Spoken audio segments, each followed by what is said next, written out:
The Miracle Perspective, showing you the person you are meant to be. It's finished.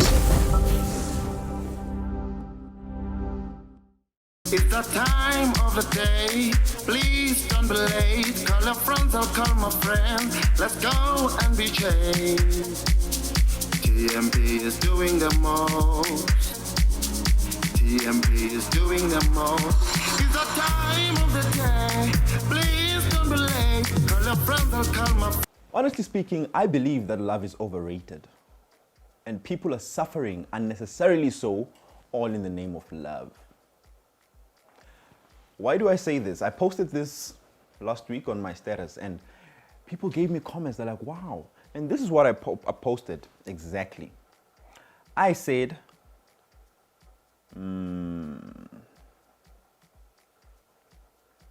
good. Love is so overrated and unfortunately it's making people suffer unnecessarily so.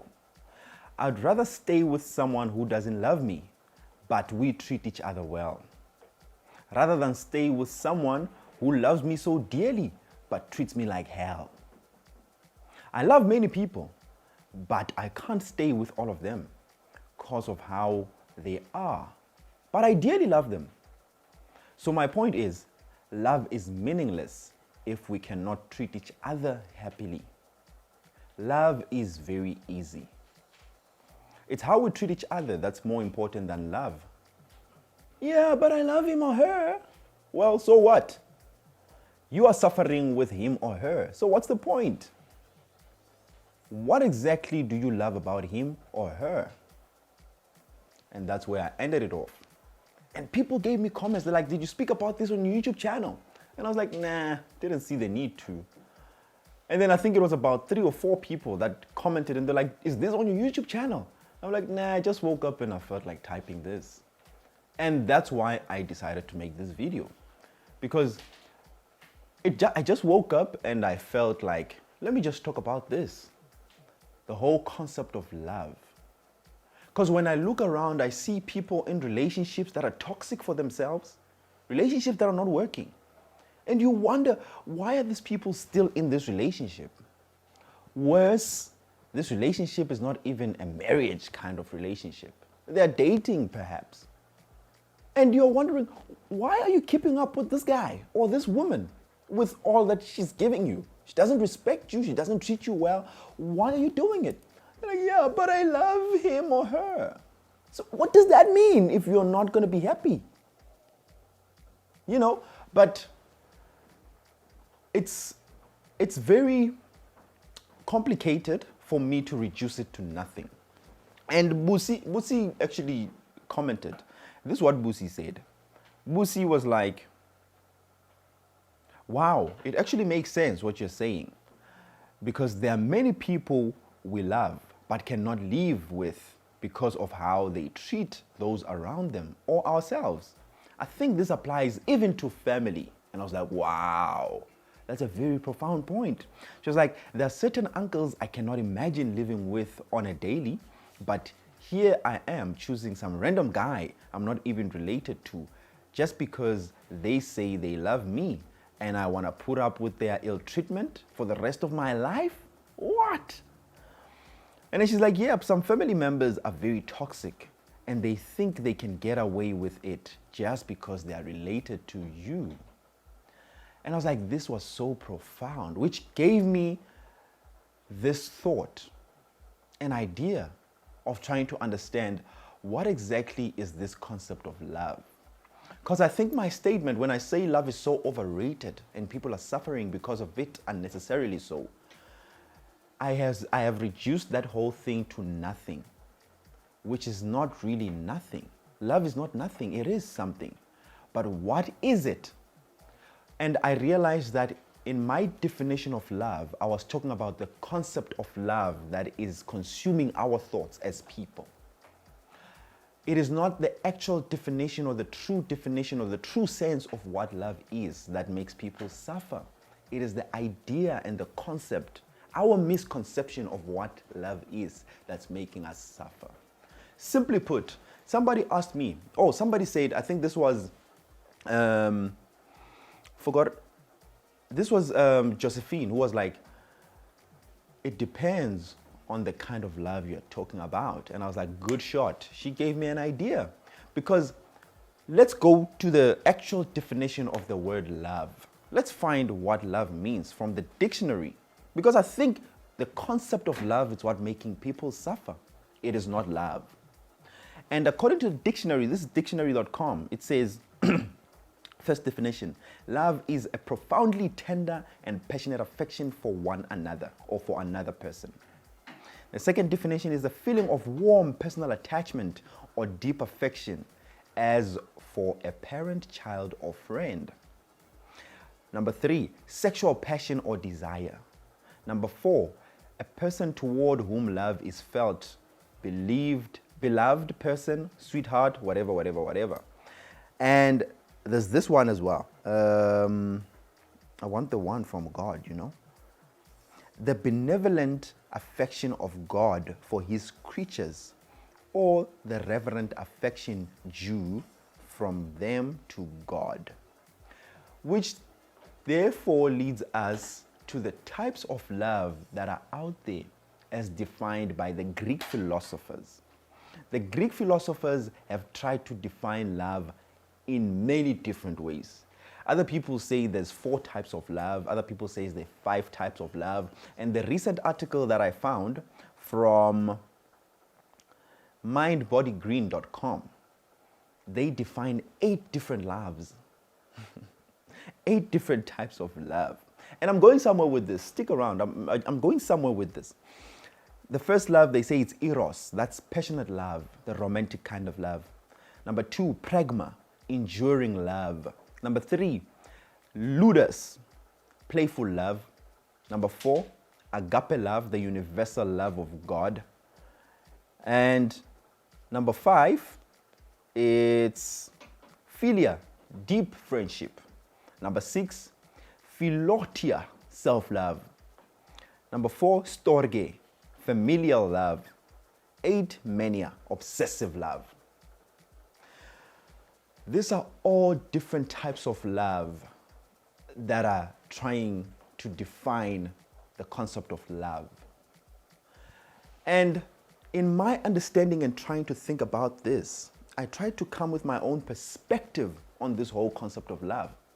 And based on the definition or the different types of love that are out there, I've come to realize that love is the same. Love is one. Just as the dictionary says, love is an affectionate feeling for somebody.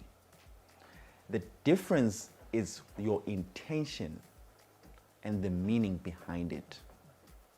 The meaning you hold for the next person when you say, I love you, is what differentiates the love. Because I don't believe one person can have different loves, you know? Love is one. So what we are trying to say when we say, I love you like a friend, we are just defining the intention we have for this person. I love you like a sister. You are my sister. I love you. It's just the intention and the meaning behind the love.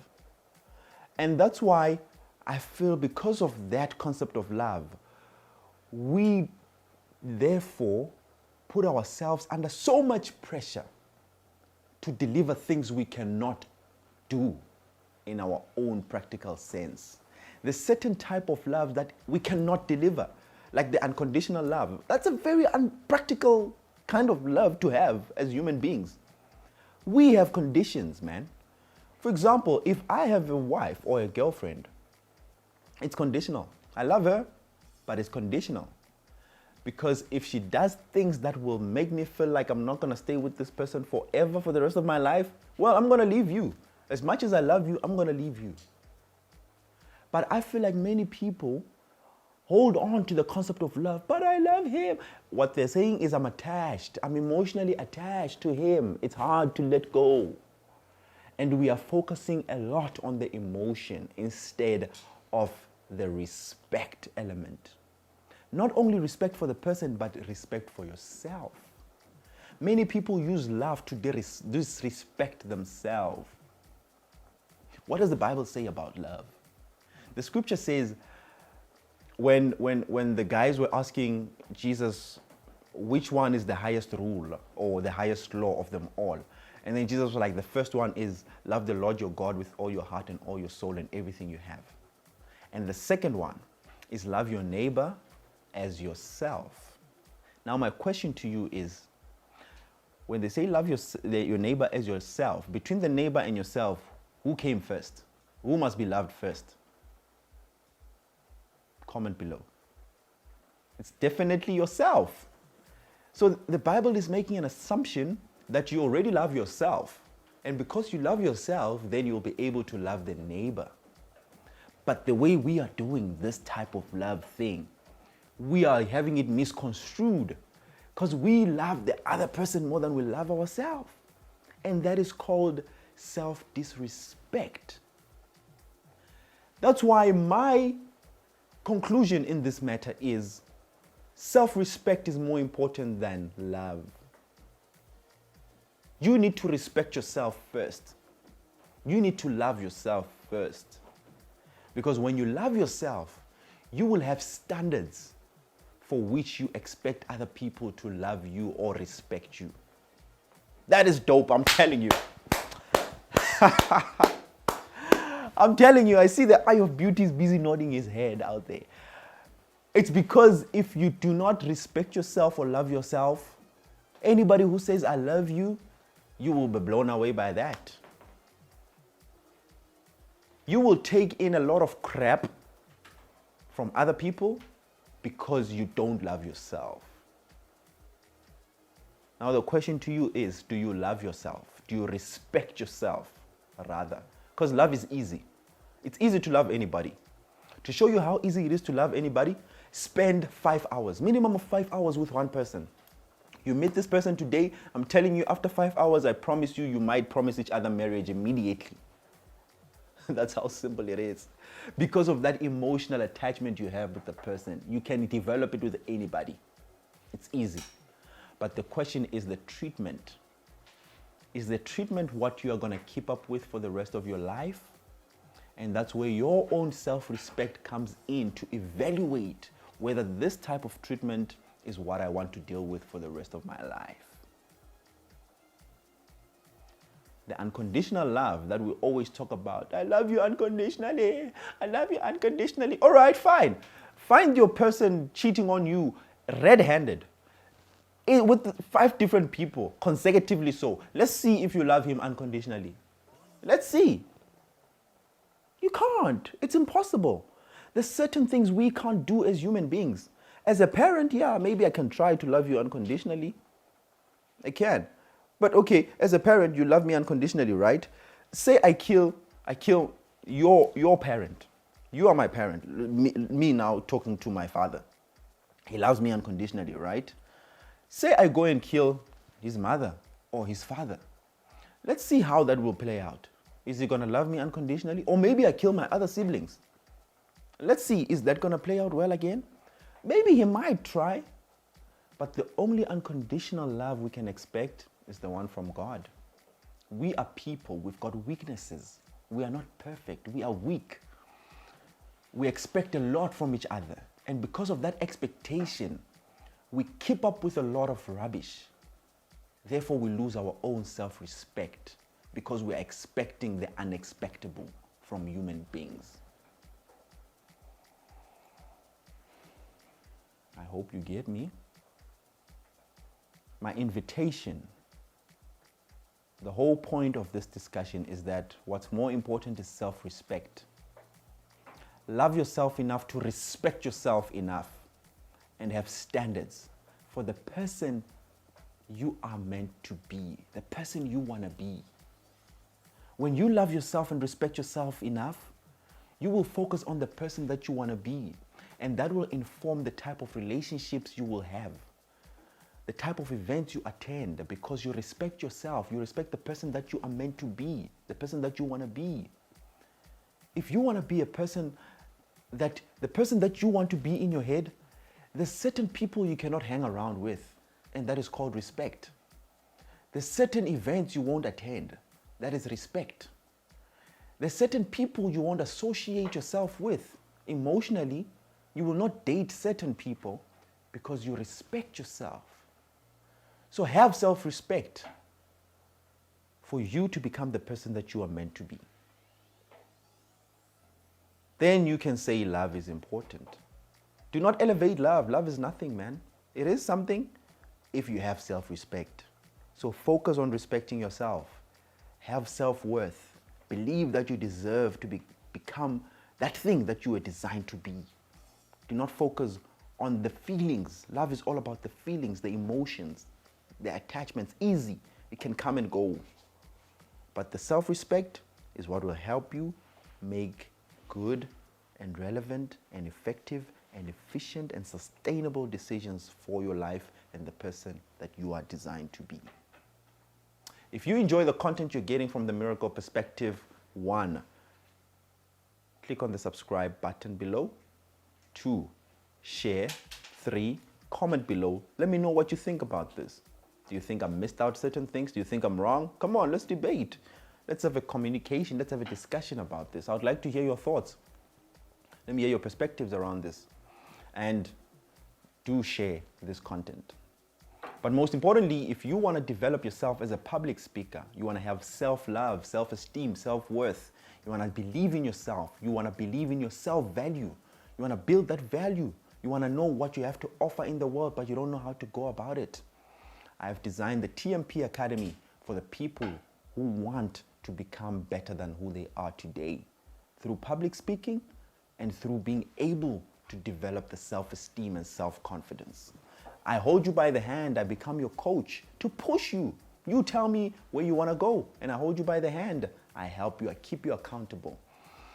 That comes through the TMP Academy. And if you're interested in joining the TMP Academy, click on the link below. Let's meet on the other side. Thank you for joining in today. See you on the next episode of the Miracle Perspective. Remember, if you want to listen to all of our episodes via audio, the TMP episodes are available on podcast platforms. Go on Spotify and search the Miracle Perspective. You will get all of this wonderful content so you can listen when you're driving, when you're at home playing it on the audio CD or whatever that it is. But we are available on all podcast platforms. Check us out there. It's finished. The Miracle Perspective, showing you the person you are meant to be. It's finished.